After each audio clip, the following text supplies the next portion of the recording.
Enfant, nous rêvions tous d'avoir une batterie, cet instrument qui fait beaucoup de bruit et que nos parents n'apprécient pas vraiment.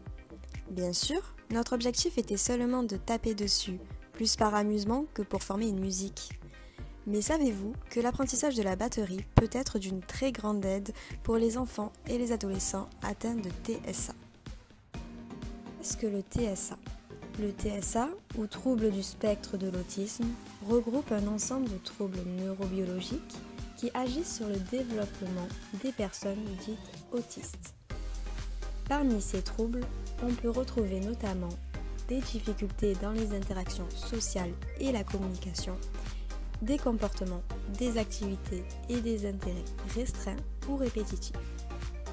Le nombre de personnes atteintes de TSA a largement augmenté ces dernières années.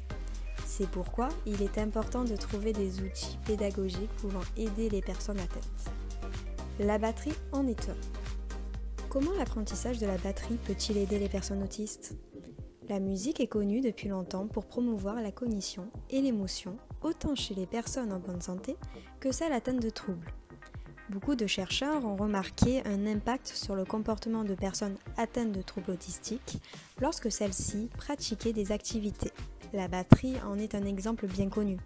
Une recherche sur les effets de la batterie sur le comportement ainsi que sur le fonctionnement cérébral a été réalisée en mai 2021 aux États-Unis. Le TSA est connu pour ses comportements particuliers et ses compétences sociales très réduites. Cet article nous explique qu'on peut attribuer ces comportements et compétences à certaines parties du cerveau du patient. En particulier, le cortex préfrontal, qui est impliqué dans le contrôle des mouvements impulsifs. Ces chercheurs ont donc mené une expérience regroupant 36 autistes d'à peu près le même niveau et âge n'ayant jamais fait de batterie. Après leur avoir fait passer divers tests comprenant des IRM cérébrales et des tests psychologiques concernant leur comportement et leur interaction sociale, les patients ont été divisés en deux groupes. Un groupe témoin qui n'apprendront pas la batterie et un groupe apprenant la batterie.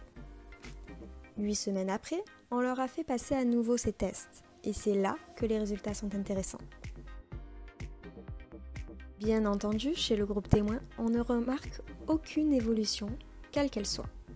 Mais chez le groupe ayant pris des leçons de batterie, on remarque une réduction de l'hyperactivité et de l'inattention.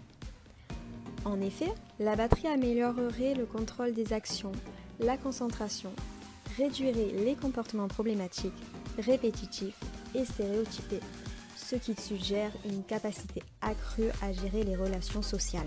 Cette expérience a montré aussi une augmentation de la connectivité fonctionnelle neuronale responsable de l'autorégulation, du contrôle des actions et des systèmes de contrôle inhibiteurs. Puisque le déficit des autistes dans le contrôle inhibiteur est associé à une mauvaise perception du rythme, l'apprentissage de la batterie, qui est basé sur le rythme, est bénéfique car cela va exiger une surveillance des erreurs, une précision temporelle et donc un contrôle attentionnel et inhibiteur. Apprendre la batterie serait d'autant plus bénéfique qu'elle implique non seulement le côté musical, mais aussi la coordination et l'intégration sensorimoteur. En plus de cela, elle est accessible pour tout le monde, quel que soit l'âge, le genre ou l'ethnie. La batterie est donc un bon moyen de canaliser son énergie et de développer ses fonctions cognitives et sociales. Et cela est vrai pour tout adolescent. Mais pour les personnes autistes, ça devient même thérapeutique. Alors faites-vous prescrire des leçons de batterie par votre médecin ?